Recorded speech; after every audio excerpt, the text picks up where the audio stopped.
চীনের সাথে ব্যবসায়িক সম্পর্ক সম্প্রসারণ করতে আগ্রহ প্রকাশ করেছে সৌদি আরব। সম্প্রতি চায়না গ্লোবাল টেলিভিশন নেটওয়ার্ক সিজিটিএনকে এক সাক্ষাৎকারে সৌদি মন্ত্রী বান্দার আল খোরাইফ জানান, চীনের সাথে সৌদি আরবের সহযোগিতামূলক সম্পর্ক রয়েছে।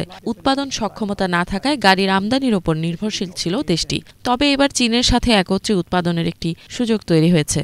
এর আগে চীনের গুয়াংডং, হংকং, ম্যাকাও অঞ্চলে সফরও করেন আল খোরাইফ।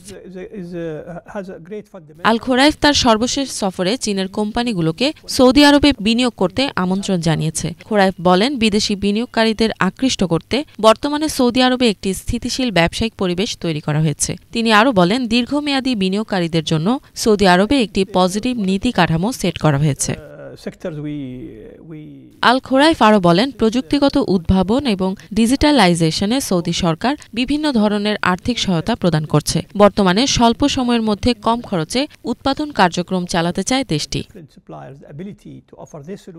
2016 সালে সৌদি আরবের অর্থনৈতিক বহুমুখীকরণ পরিকল্পনার 2030-এর ভিশন নিয়ে ঘোষণা দেন সৌদি ক্রাউন প্রিন্স মোহাম্মদ বিন সালমান আল সৌদ। এরই প্রেক্ষিতে পরে সৌদি আরবের সবচেয়ে বড় বাণিজ্যিক অংশীদারে পরিণত হয় চীন। সৌদি অর্থ মন্ত্রণালয় জানিয়েছে, গত বছরই উভয় দেশের বাণিজ্যিক লেনদেনের পরিমাণ 100 বিলিয়ন মার্কিন ডলার ছাড়িয়ে গেছে। ইফাত জাহান, বাংলাভিশন।